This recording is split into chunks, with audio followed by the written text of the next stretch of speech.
श्री रामायण तुलसी कृत कथा करऊँ अनुसार।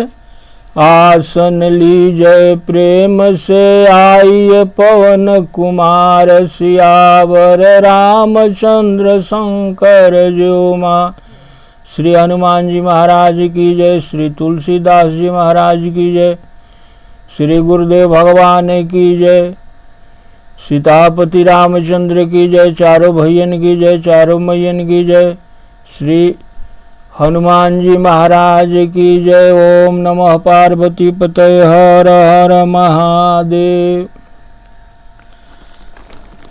कल की कथा में प्रताप भानु जी के अब मुनि इतना फोर ले बाण, इतना भूलावाद दे दिले बाण कि अब इनका एकदम बस में हो गई बाण।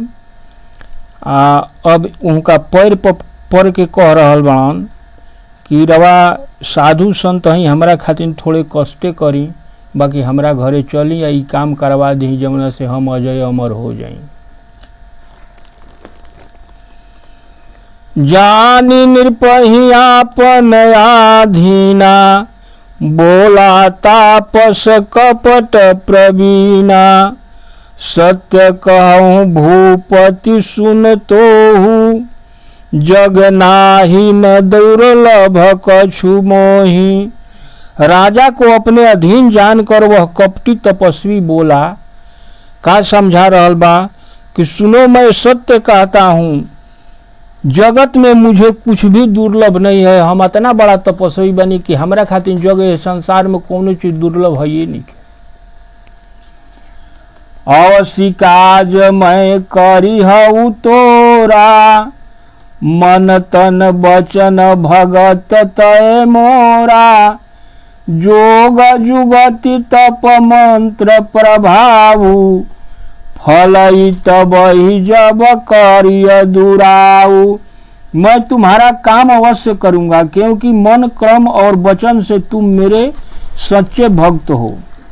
परंतु जोग जुक्ति और तप आदि का प्रभाव तभी फलीभूत होता है जब वे छिपा कर किए जाते हैं। सब कोई के देखा के ना, छिपा के कैला पर ई फलित होला। जो नरेश मैं करौ रसोई, आ तुम परुसहु मोहि जान न कोऊ। अन्न जोई जोई भोजन करई, सोई सोई तब आय सुअनुसरई। हे राजन, मैं रसोई बनाऊं और तुम उसे परोसो और मुझे कोई जान न सके, तो जो भी उन अन्न को खाएगा वही तुम्हारा आज्ञाकारी बन जाएगा। हमरा यहाँ जो भोजन करी रवा यहाँ, तो ये खाई उहे तोहरा अधीन में हो जाई। पुनितिन के गृह जेवऊ जोऊ, तब बस होऊ भूप सुन सोऊ। जायु पाय रचहु नृपयेहु, संबत भरी संकल्प करेहु। यही नहीं, उन भोजन को करने वाले के घर में भी जो कोई भोजन करेगा वह भी तुम्हारे अधीन हो जाएगा। अतः हे राजन, तुम जाकर यही उपाय करो और वर्ष भर भोजन कराने का संकल्प कर लो। दुश्मन ऐसा ही घात करलन, कितना ही का कि जाल में बजा दिलेगा। नित्य नूतन दुज सहस सत, बरहु सहित परिवार। मैं तुम्हारे संकल्प लगी, दिन ही कर बजवनार। सियावर रामचंद्र शंकर जो माँ। नित्य नए 1 लाख ब्राह्मणों को कुटुंब सहित निमंत्रण कराना। मैं तुम्हारे संकल्प काल तक अर्थात 1 वर्ष तक प्रतिदिन भोजन बना दिया करूंगा। एहि विधि भूप कष्ट अति थोरे, हो यही सकल विप्र बस तोरे। करिहि विप्र होम मख सेवा, तेहि प्रसंग सहज बस देवा। इस प्रकार अत्यंत थोड़े परिश्रम से सब ब्राह्मण तुम्हारे वश में हो जाएंगे। ब्राह्मण हवन यज्ञ और सेवा पूजा करेंगे तो उस संबंध में देवता भी सहज ही तुम्हारे वश में हो जाएंगे। ये सब कैला के बाद में सब देवतो वश में तोहरा हो जाए, खाली ब्राह्मणे ना। और एक तो ही कहू लखाऊ, मैं यही भेष न आऊ बकाऊ, तुम्हारे पुरोहित करहूँ राया, हरियाणब मैं करी निज माया। मैं एक और पहचान तुम्हें बता देता हूँ, मैं इस रूप में कभी नहीं आऊँगा, मैं अपनी माया से तुम्हारी पुरोहित का रूप धारण कर लूँगा। तप बल ते ही करिया पुसमाना, रखियऊ यहाँ बरस परवाना, मैं धरिता सुभेश सुन राजा, सब विधि तोर संवारब काजा। इसी रूप से मैं आपका संवारूंगा कार्य। कौना रूप में? तप बल से उसे अपने समान बनाकर 1 वर्ष तक यहाँ रखूंगा और फिर उसका रूप बनाकर तुम्हारा काम सिद्ध कर दूंगा। गए निशि बहुत शयन अब कीजय, मोहि तो ही भूप भेंट दिन तीजय, मैं तप बल तो ही तुरग समेता, पहुँचई हूँ सोवतहि निकेता। हे राजन, अब बहुत रात बीत गई, अब सो जाओ। आज से तीसरे दिन मेरे तुमसे भेंट होगी, तप के बल से मैं घोड़े सहित तुम्हें सोते हुए घर पहुंचा दूंगा। इतना तपस्वी रहन कि सुतले द्वारा के हम घरे पहुंचा दे। मैं आऊ बसो भेष धरी, पहचानहु तब मोहि, जब एकांत बोलाई सब, कथा सुनावहु तो ही सियावर रामचंद्र शंकर जुमा। मैं पुरोहितों का भेष धारण करके आऊंगा, जब एकांत में तुम्हें बुलाकर सारी कथा सुनाऊंगा तब तुम मुझे पहचान लेना। शयन की नृपयायुष मानी, आसन जाई बैठ छल ज्ञानी, श्रमित भूप निद्रायति आई, सो किमि सोव सोचय अधिकाई। राजा उस कपटी तपस्वी की आज्ञा को मानकर सो गया और वह कपटी आसन पर जा बैठा। राजा थका हुआ था, उसे गहरी निंद्रा आ गई, पर वह कपटी नहीं सो सका, उसे तो चिंता हो रही थी। काल के तु निश्चर तह आवा, जेहि सुकर होई नृपहि भुलावा, परम मित्र तापस नृप केरा, जानई सोवती कपट घनेरा। जो सुअर बना था वहीं आ गया, वो काल के तु राक्षस रहा।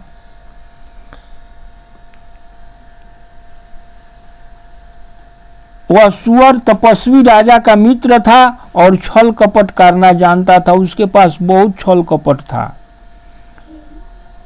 तेहि के सत सुत अरुदस भाई, खलयति अजय देव दुखदाई, प्रथम ही भूप समर सब मारे, विप्र संत सुर देख दुखारे। उसके 100 पुत्र और 10 भाई थे, जो बड़े ही दुष्ट, किसी के द्वारा न जीते जाने वाले और न देवताओं को दुख देने वाले थे। ब्राह्मणों, संतों और देवताओं को दुखी देखकर राजा प्रताप भानु ने उन सबको युद्ध में मार डाला था। वो करो भाई बाप के सबनी के प्रताप भानु मार दिले रहन। तेई खल पाछिल बैर समारा, तापस नृप मिली मंत्र विचारा, जेहिर पूछे सोई रचन उपायु, भावी बस न जान कछुराऊ। उस दुष्ट ने पिछला बैर याद करके तपस्वी राजा से मिलकर षड्यंत्र किया और जिस प्रकार शत्रु का नाश हो वही उपाय रचा। भावी बस राजा प्रताप भानु कुछ भी न समझ सका। ये बेचारे कुछ समझते ना रहन कि हमरा जोरे का हो रहल बा। रिपु तेजसी अकेलयपि लघु करी गणिय न ताहु अजहु देत दुख रवि शशि सिर अवशेखित राहु सियावर रामचंद्र शंकर जुमा। तेजस्वी शत्रु अकेले भी हो तो उसे छोटा नहीं समझना चाहिए, क्योंकि जिसका सिर मात्र बचा था वह राहु भी आज तक सूर्य चंद्रमा को दुख दे रहा है। छोटी हो के सूर्य बाण नहीं कर मुँह राहु के, आ तब वो सूर्य भगवान के आ चंद्रमा के लीलन।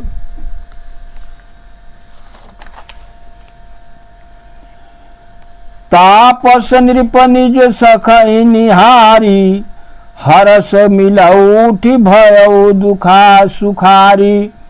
मित्र ही कही सब कथा सुनाई जातु धान बोला सुख पाई। तपस्वी राजा अपने मित्र को देख प्रसन्न होकर मिला और सुखी हुआ। उसने मित्र को सब कथा कह सुनाई। तब राक्षस प्रसन्न होकर बोला, अब साधु रिपु सुनहु नरेशा जो तुम कीन्ह मोर उपदेशा। परिहरि सोच रहु तुम सोई बिनय औषधि व्याध विधि खोई। हे राजन सुनो, जब तुमने मेरे कहे अनुसार इतना काम कर लिया तो समझ लो कि शत्रु मेरे बस में हो गया है। अब तुम चिंता त्याग कर सो जाओ। विधाता ने बिना ही दवा के रोग दूर कर दिया। कुल समेत रिपु मूल बहाई चौथे दिवस मिलब मैं आई। तापस नृपहि बहुत परितोषी चला महाकपटी अतिरोषी। कुल सहित शत्रु को जड़ मूल से उखाड़कर आज से चौथे दिन में मैं तुमसे आ मिलूंगा। इस प्रकार तपस्वी राजा को दिलासा देकर वह महामायावी क्रोधी राक्षस चला गया। भानु प्रताप ही बाजी समेता पहुँचायस छन माझ निकेता। नृपहि नारी पहि शयन कराई है गृह बांधस बाजी बनाई। उसने राजा प्रताप भानु को घोड़े सहित क्षण भर में घर पहुंचा दिया। राजा को रानी के पास सुलाकर उसने घोड़े को भली प्रकार से घुड़साल में बांध दिया। राजा के उपरोहित ही हरि ले गयउ बहोर लय राखस गिरि खोह महु माया करिमति भोर। सियावर रामचंद्र शंकर जुमा। फिर वह राजा के पुरोहित को उठा ले गया और माया से उसकी बुद्धि को भ्रम में डालकर उसे पहाड़ की गुफा में ले आया। आप बिरचि पुरोहित रूपा पर उजाई तेहि से जनूपा। जागौ नृपयन भय बिहाना देखी भवन यति अचर जमाना। और स्वयं पुरोहित का रूप बनाकर उसकी सैया पर जा लेटा। वो राक्षस बात उन पुरोहित के स्थान पर जाके सुत गई। पुरोहित के अपना यह चोरा दिलस। सवेरा होने से पहले ही राजा जगा और अपना घर देखकर आश्चर्य से चकित हो उठा।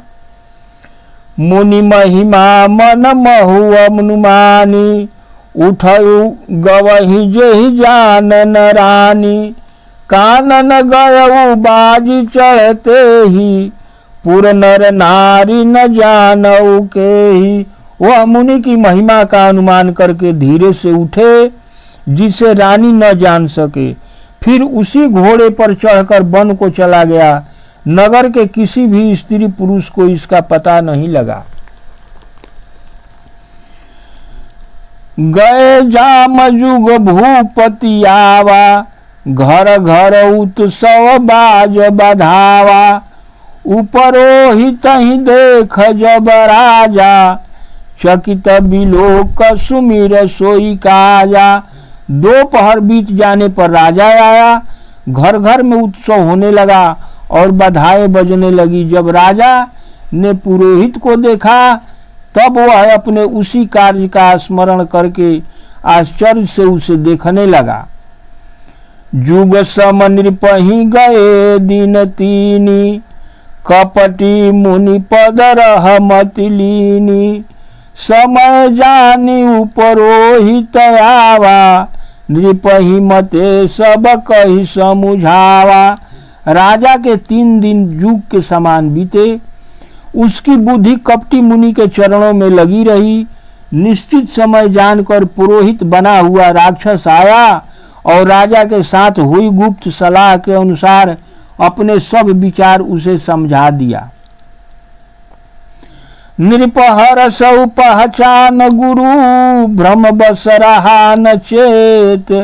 बड़े तुरत सत सहस बर, विप्र कुटुंब सहित सियावर रामचंद्र शंकर जीउमा।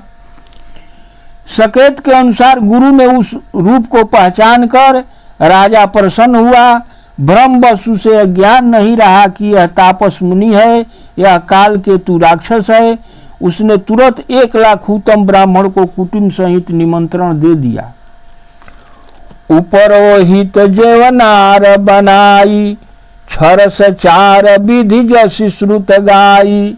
माया मैत ही कीन रसोई, व्यंजन बहुगन सकई न कोई। पुरोहित ने वेदों में वर्णित 6 रस और 4 प्रकार के भोजन बनाए, मायामयी रसोई तैयार की और इतने व्यंजन बनाए जिनकी कोई गिनती नहीं कर सकता था। इतना बना देलो सुराक्षस माया के भोजन। विविध मृगन करयामि सराधा, तेहि महु विप्र मांस खल साधा।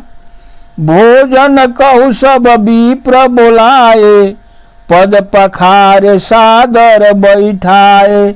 उसने अनेक प्रकार के पशुओं का मांस पकाया तथा उसमें ब्राह्मणों का मांस भी मिला दिया। सब ब्राह्मणों को भोजन के लिए बुलाया और चरण धोकर आदर सहित बैठाया। परुषन जबहि लाग महिपाला, भय आकाश बानी तेहि काला। विप्र वृंद उठी उठे गृह जाहूं, है बड़ी हानि अन्न जन खाऊं। भगवान के ना बर्दाश्त भइल, आकाशवाणी हो गई।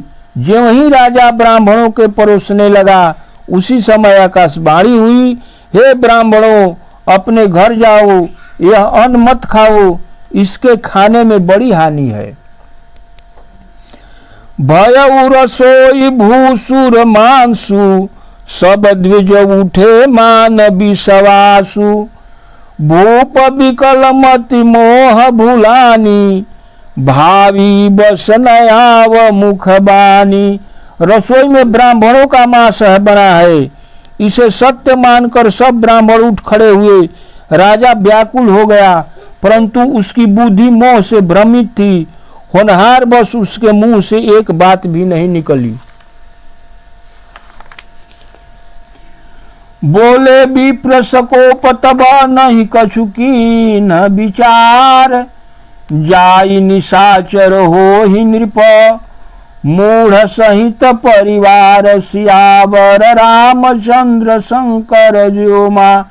तब ब्राह्मण क्रोध सहित बोले, अरे मूर्ख राजा, तू जानकर परिवार सहित राक्षस हो, श्राप दिलन जा। छत्र बंधु तय विप्र बोलाई, घाल लिए सहित समुदायी।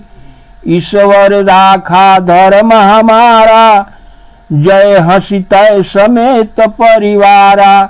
अरे नीच क्षत्रिय, तूने ब्राह्मणों को परिवार सहित बुलाकर उन्हें नष्ट करना चाहा था। ईश्वर ने हमारे धर्म की रक्षा की, अब तू परिवार सहित नष्ट होगा। संबत मध्य नाश तब होऊ, जलदाता न रहि कुल कोऊ। नृप सुनि श्राप विकल अति त्रासा, भय बहोरी बर गिरा आकाशा। 1 वर्ष के भीतर तेरा नाश हो जाएगा, तेरे कुल में कोई पानी देने वाला तक नहीं रहे। श्राप सुनकर राजा भय के मारे अति व्याकुल हो गया। फिर आकाशवाणी हुई। प्रताप भानु एकदम देखलन ब्राह्मणन के श्राप तो एकदम बेहोश हो गइलन कि दादा ई हम का कर देनी। लेकिन फिर तुरंत आकाशवाणी का भइल कि विप्रहु श्राप विचार न दीन्हा, नहीं अपराध भूप कछु कीन्हा। चकित विप्र सब सुनि नभ बानी, भूप गयउ जहाँ भोजन खानी। हे ब्राह्मणों, तुमने बिना विचारे श्राप दे दिया, राजा का कुछ अपराध नहीं है। आकाशवाणी सुनकर सब ब्राह्मण चकित हो गए। तब राजा वहां गया जहां भोजन बना था। प्रताप भानु जहां भोजन बनावत रहे रसोईया, ओया जब पहुंचलन तो भोजन में कुछ है ही नहीं खे। आई तो गलती से प्रताप भानु के शराप दिवा दिल, सुरक्षा सबे के काम रहे। तहन आसन नहीं विप्र सुआरा, फिर उराऊ मन सोच अपारा। सब प्रसंग महिसुर न सुनाई, त्रसित परऊ अवनु अकुलाई। वहां देखा तो न भोजन था न रसोईया था। तब राजा मन में अपार चिंता करता हुआ लौटा। उसने ब्राह्मणों को सब वृतांत सुनाया और अत्यंत भयभीत और व्याकुल होकर वह पृथ्वी पर गिर पड़ा। भूपति भावी मिटई नहीं, यद्यपि न दूषण तोर। किए अन्यथा होई नहीं, विप्र श्राप अति घोर। सियावर रामचंद्र शंकर जीउमा। हे राजन, यद्यपि तुम्हारा दोष नहीं है तो भी होनहार नहीं मिटता। ब्राह्मणों का श्राप अत्यंत भयानक होता है, यह किसी प्रकार टाले टल नहीं सकता है और श्राप तो जरूर लगेगा। अस कही सब महिदेव सिधाए, समाचार पुर लोगन पाए। सोच ही दूषण दैव ही देही, बिरचत हंस काग किए जेही। ऐसा कहकर सब ब्राह्मण चले गए।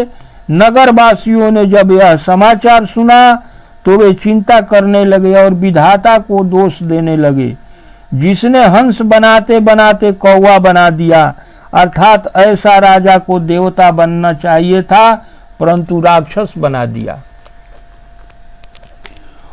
उपरोहित ही भवन पहुँचाई, असुरता पसही खबर जनाई। तेहि खल जहाँ तहाँ पत्र पठाए, सजी सजी से न भूप सब धाये। पुरोहित को उसके घर पहुंचाकर असुर ने कपटी तपस्वी को खबर दी। उस दुष्ट ने जहां तहां पत्र भेजे, जिससे सब बैरी राजा सेना सजा सजा कर राज्य पर चढ़ दौड़े। प्रताप भानु पर सबे चढ़ गई, सब राजा चढ़ गए। जितना हार रहन श्राप सुनलन की हो गई तो कपटी मुनिया चारू खबर करके आ सब कोई के बोला ले। घेरन नगर निशान बजाई, विविध भांति नित होई लड़ाई। जूझे सकल सुपट करी करनी, बंधु समेत परौ नृपधरनी। और उन्होंने डंका बजाकर नगर को घेर लिया। अनेक प्रकार से लड़ाई होने लगी। प्रताप भानु से युद्ध करके सब योद्धा रण में जूझ मरे। सत्यकेतु भाई सहित हार गया। सत्यकेतु कुल को नहीं बचा, विप्र सराप किमि होई असाचा। रिपुजीति सब नृप नगर बसाई, निजपुर गवने जय जसु पाई। सत्यकेतु के कुल में कोई नहीं बचा। ब्राह्मणों का श्राप झूठा नहीं हो सकता। शत्रु को जीतकर नगर को फिर से बसाकर सब राजा विजय और जस पाकर अपने अपने नगर को चले गए। प्रताप भानु के कुल में कोई ना बचल, सब कोई मरा गई। और जौन हारल राजा रहन तो सब राजपाट लेके अब भारद्वाज सुन जाहि जब होई विधाता बाम। धूरी मेरु सम जनक सम, ताहि ब्याल समदाम सियावर रामचंद्र शंकर जुमा। अब याज्ञवल्क्य जी भारद्वाज से कहतन कि सुनो, विधाता जिसके विपरीत हो जाते हैं तब उनके लिए धूल से मेरू पर्वत के समान हो जाते हैं। अब आज ये लोग के कथा अब कल हुई। आज कथा इतनी भयो सुनो सजन चित लाय, जो जग जहाँ से आया है विदा ले हर साय, सियावर रामचंद्र शंकर जीव माँ। श्री हनुमान जी महाराज की जय, सीतापति रामचंद्र की जय, श्री तुलसीदास जी महाराज की जय। ओम नमः पार्वती पतये हर हर हर महादेव।